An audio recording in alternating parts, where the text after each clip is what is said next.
Welcome back. This is part, I can't even do, 3 of my hospitalization, which is contributing to where I am today. So, I got out of the high acuity unit and was back on the ward. They solved my DKA with, little or no effects. And so I thought, great. I got Royal Columbian is a teaching hospital, and as such, they have teams. I think I was pink, whatever, and they would come and they would see you, and then they would appoint a doctor to come and see you. And for most of my time that I was sort of really with it, I had this young intern, I think, and that June 2021, he became a full doctor, and he was actually awesome. And I hope he's doing well. He wanted to get into residency at Royal Columbian. He was going to become an internist. But the first time I kind of really remember him is after a couple of days, they put me back on my pump and I went into DKA again. And this was a severe one. Well, any DKA is bad. Let's preference this. But this time I had severe blood problems. My blood sugar was extremely high. I was showing ketones. I was drinking Diet Kool-Aid and getting an IV of liquids, and all of a sudden I remember saying, "Oh, I don't feel well. I don't feel well." And I threw up.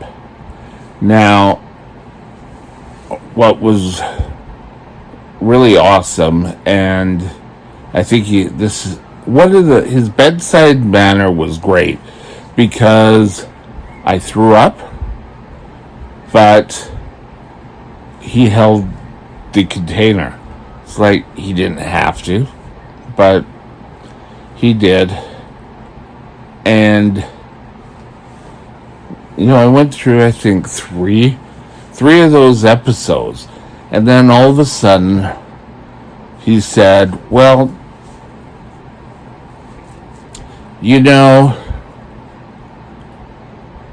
we're giving you liquids, but you're not voiding enough or getting rid of the liquid fast enough."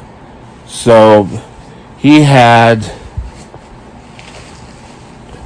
them put a catheter in. Now that's fun. Oh my God. And which a real plus, and thinking, even though how comfortable it was, a catheter when you're in DKA or high blood sugar is the best, because you may be thirsty, but you don't have to physically get up, go to the washroom, come back, get up, go to the washroom. And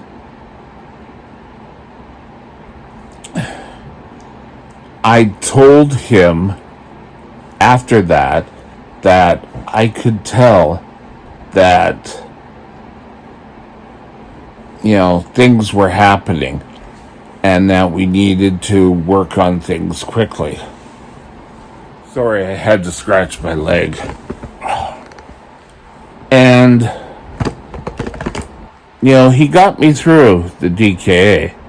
And I said to him, I'm not doing a DKA again. And he agreed.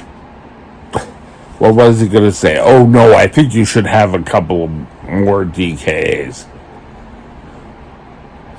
And I'm starting to feel nowadays that, why my nose so itchy? Ears, everything's just itchy. That my lows, when I have a severe low, and when I have very high highs, it always takes so much out of me. And having to recuperate. And I never really recuperated. And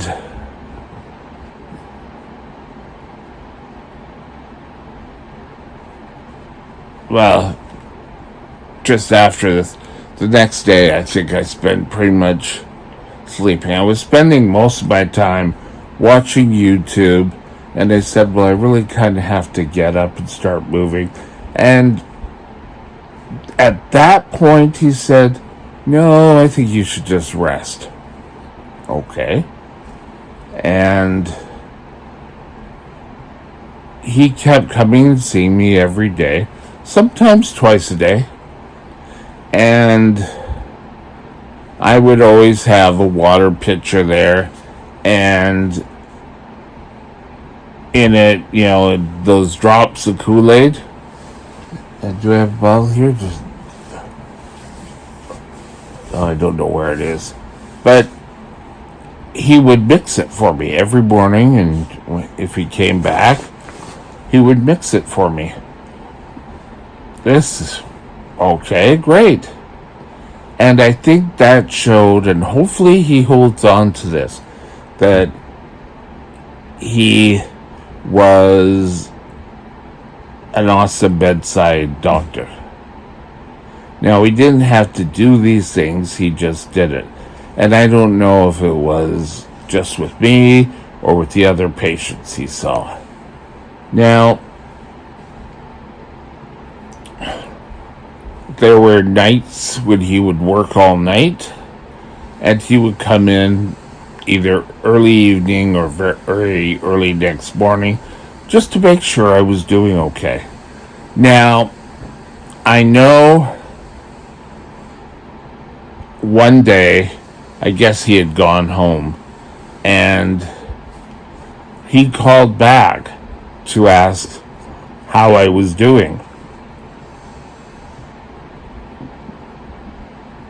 Yay. And he ordered more tests and to give me some more insulin. Now, the next day I saw him, he said, well, I was worried that you were going to go back into DKA. And I said, we weren't going to have any more of that, right? And so I did go into DKA. I was just high that night. Because I think DKA can be a trigger for, it starts with D, where things don't make total sense upstairs. I'm sure I know when I see the word, I'll come out with it. But, so that was awesome. So, I kept having to run severe runs all day. And so they decided they were going to try this drug on me. Except I would have to go back to the high acuity unit. Now, I said that when I was in my severe DKA from the time before, they wanted to send me back to high acuity, and I said no. I don't want to go. I've been back there too many times. It was, I think pretty well, it wasn't for me. But they decided that they were going to try this drug, which was going to force things along and allow me to recuperate. Well, I was taken with my nurse to the high acuity unit. They gave me the drug. Now, they tell me, well, one of the side effects is your heart can stop. So they put on those shock defibrillator pads on my chest. They didn't have to use it. But I thought, oh my God, it kind of got to me. They kind of told me that up on the ward, and when I got down, it was kind of really getting to me. But okay, I guess my heart was strong enough. So we went through that process, and I felt better, and I started to notice that my weight dropped, and every day, they'd come do the morning routine, and then some days they would lift me up by the lifts, and on there it had a scale, and my weight was starting to go down. So I was pretty happy. Yeah, I was stuck in the hospital, but they also decided that they wanted to do another colonoscopy. And so I went, and this time I remember drinking the wonderful stuff. It doesn't taste too bad. Still not great. I wouldn't say, well, some of that stuff if I ever went to a bar. But things went, and they took a look at as much of the intestine as they could look at, and they found everything looked good. Like it looked like a healthy tissue. So that was a plus. Now, they had changed over my interns. He had done, and this was what, March? Yeah, I guess it was March or early March. And so I got a new intern. And he was nice. He still wasn't as good as the other doctor. But I think he was fairly new. And then all of a sudden I was on a different team and had someone else. And on this team, they have an attending doctor, which pretty well watches over the whole team. And then they have chief residents and residents, and then interns or students. And this intern,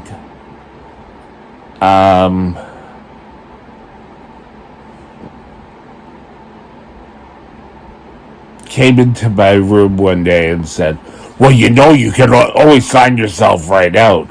And I said, well, physio and occupational, we're working on things to make sure that I would have them when I got home, like this lovely bed. And at that point, I didn't have a bed here because my old bed lived past its due. And he left, and all of a sudden, one day I was told, oh, you can't use the bedpan anymore, you have to go to the toilet. And physiotherapy started working with me on getting up and learning how to walk. Well, not learning how to walk, but to build up my strength again. And there was all sorts of backfighting. And then the head nurse came and said she wasn't concerned about it, and that, as soon as my strength came back, then we'd be able to work things out, which happened. And I can remember there were a few tense times where your doctor has ordered it, and I think I kind of said, against my nature, oh, well, I don't care what the doctor has ordered. It doesn't work for me. And thinking back now, I thought, I really should have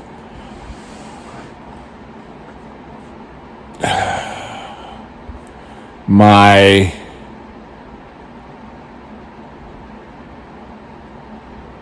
attending. I should have asked to see the attending and say, you know what?